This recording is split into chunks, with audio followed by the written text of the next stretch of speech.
They say when you ask from the devil, he gives, but he takes back more. Hi guys, Zoe Media. Please like, share, and subscribe. Long ago, in a small village surrounded by thick forest and deep rivers, there lived a woman named Nneka. She was a kind woman, but her heart was heavy with sorrow. For many years, she could not bear children, and this shame weighed on her like a stone. Her husband, Okafor, grew restless, and the whispers of neighbors filled his ears.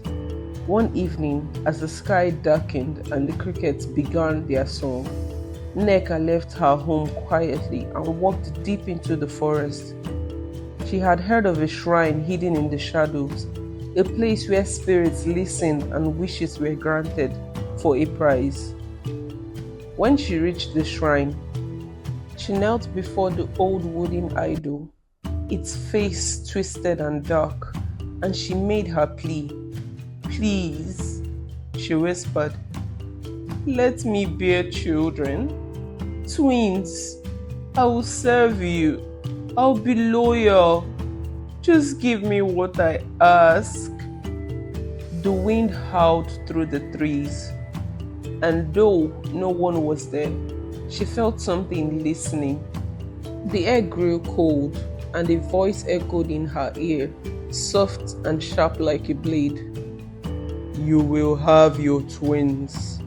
But remember, when the devil gives, he takes back more." Nneka went home, her heart filled with hope and fear. 9 months later, just as the spirits promised, she gave birth to twins, a boy and a girl. The boy, Chuka, was as beautiful as the morning sun, with kind eyes and a gentle heart. The girl, Adaeze was different. Her skin was pale like ash, her eyes too dark, too deep, as if something else looked through them. When she cried, it sounded like a whisper, and when she laughed, animals went silent. As they grew, Chuka remained sweet and helpful, but Adaeze caused harm wherever she went. Chickens were found dead with their necks twisted.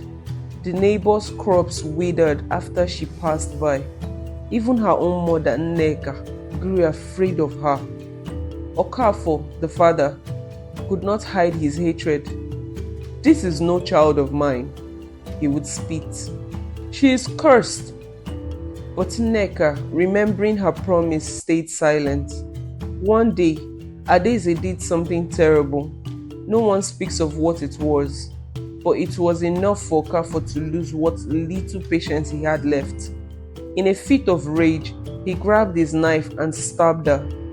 The girl's scream echoed through the village, but when it stopped, the silence was worse. They buried her in the forest, far from the house, and life went on, or so they thought. Months passed, and the air around the house grew heavy.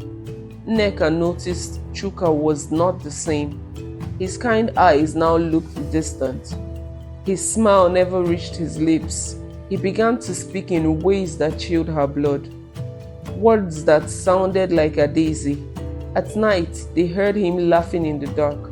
That same cold, hollow laugh his sister once had. Then strange things began to happen again. Animals found dead. Fires started without reason. But this time, it was Chuka who stood in the middle of it all. His face calm, his eyes dark like his sister's had been. One night, Okafor woke to find Chuka standing at the foot of his bed, staring. His voice was soft, but it wasn't Chuka who spoke. "Father," the voice whispered, "why did you kill me?" Okafor's heart stopped in his chest. He tried to speak, but his throat felt tight, as if invisible hands were squeezing it. The boy's face twisted into a grin that was not his own. "You hated me when I was alive," the voice continued, "but now I'll never leave." From that night, Okafor was never the same. He stopped speaking, stopped eating. His eyes stayed wide, as if he was always watching something no one else could see. It wasn't long before he was found dead in his bed, his mouth open in a silent scream. Some say Adaeze took over her brother completely, using his body to carry out her evil deeds. Others say Chuka was still in there, trapped, watching helplessly as his sister used him like a puppet. As for Nneka, she disappeared one day, leaving the house empty. Some say she went back to the shrine to beg for forgiveness, but the devil does not forgive. When he gives, he always takes back more. To this day, when twins are born in the village, the elders watch closely, and when the night grows cold, the wind whistles through the trees. Some claim they hear Adaeze's laughter, drifting through the dark, still looking for those who wronged her. Because when you ask from the devil, he gives, but he never leaves you whole.